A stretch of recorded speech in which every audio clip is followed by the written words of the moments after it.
Presenta el postlaboratorio 1 de programación de microcontroladores.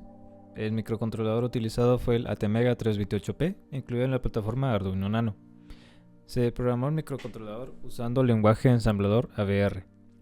El laboratorio consistió en crear dos contadores binarios de 4 bits, incrementados y decrementados por 2 botones cada uno. Además, un quinto botón debía realizar una operación de suma igualmente de 4 bits que incluye semiacarreo.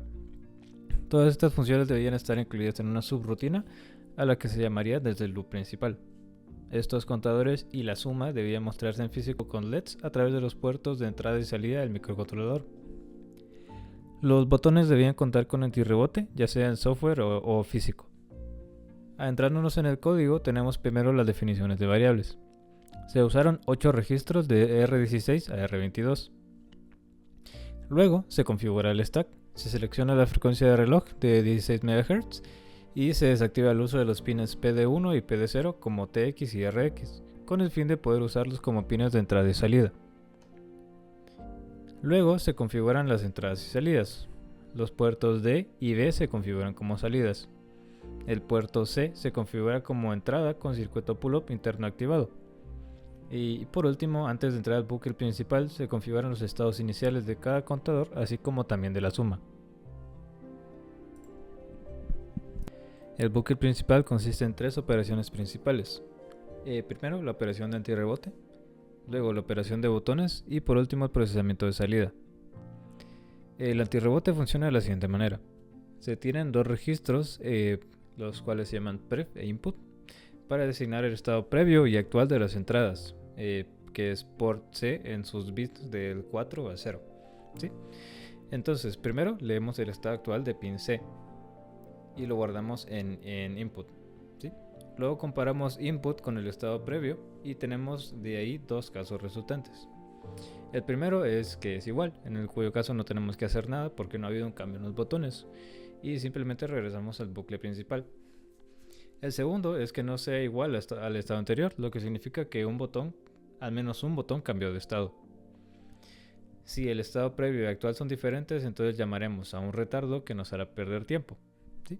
Luego del retardo volveremos a leer el estado actual de pin C. Volvemos a comparar el estado previo y actual y tenemos otra vez dos casos. El primer caso es que sean iguales. Esto significa que la diferencia que notamos antes de volver a comparar fue simplemente un rebote. Entonces regresamos al bucle principal.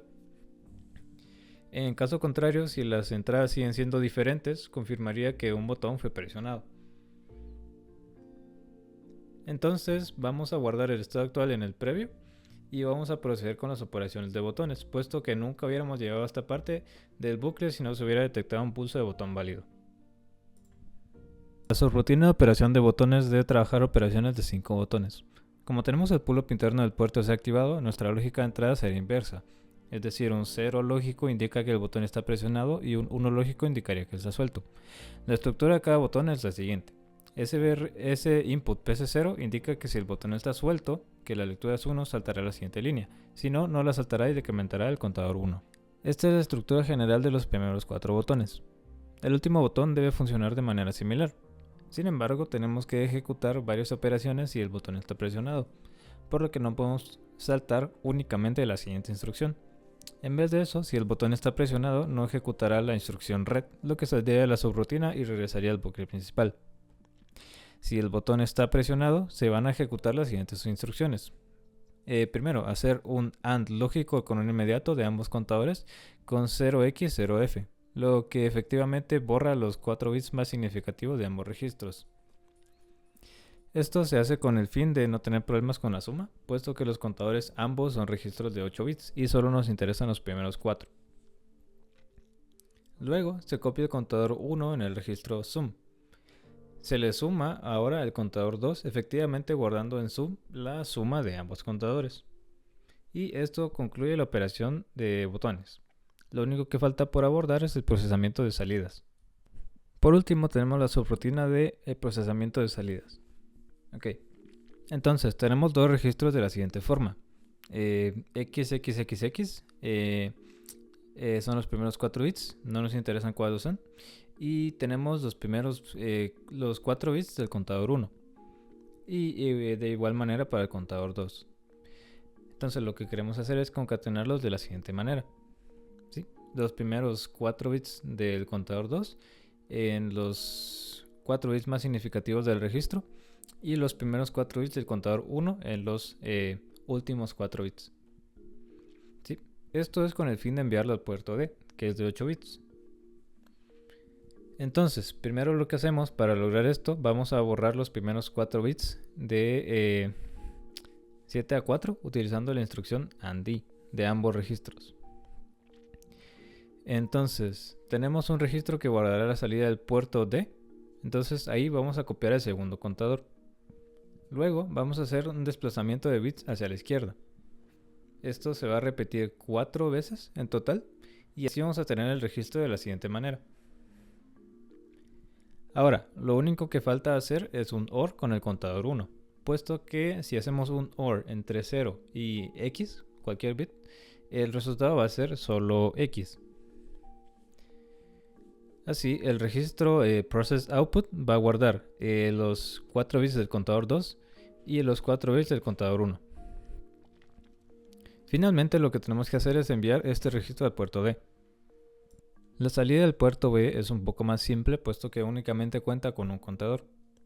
Lo único que tenemos que hacer es enviar al puerto B el registro que guardaba la suma de ambos contadores, sum. Como tenemos 5 bits disponibles, el puerto B cuenta con 5 bits. Semiacarreo funciona sin la necesidad de verificar el registro de estado. Ok, entonces como un pequeño resumen del programa, primero se filtran rebotes de los botones, luego se realizan operaciones de los botones si es que pudimos salir del antirrebote. Luego se van a procesar las salidas y luego se envían a los puertos correspondientes. Como pequeño anexo, el delay funciona de la siguiente manera. Cargamos 0 a 2 registros utilizados exclusivamente para el delay y luego incrementamos el primero. Después de esto verificamos si es 0. Si no, regresamos al subdelay. Cuando el primer registro vuelva a ser 0, o sea que haga desborde de 0xFF a 0, incrementaremos el segundo registro. Y luego verificamos si el segundo registro es igual a 0. Si no lo es, regresaremos al primer subdelay. Si lo es, directamente saldremos de interrupción. En total se deben realizar 2 a la 8 incrementos de delay 2, que son 256. Y cada uno de esos incrementos requiere a su vez 256 incrementos del primer registro de delay, lo que nos da un total de 65.536 incrementos. Cada incremento toma 3 instrucciones que toman un ciclo de reloj cada una. Algunas instrucciones toman 2 ciclos, pero aproximadamente en total serían 65.536 por 3, que serían 196.608 ciclos de reloj, lo que nos va a dar un tiempo de alrededor de 12 milisegundos con una frecuencia de 16 MHz. Sin nada más que agregar, esto concluye la explicación del funcionamiento del programa del primer laboratorio.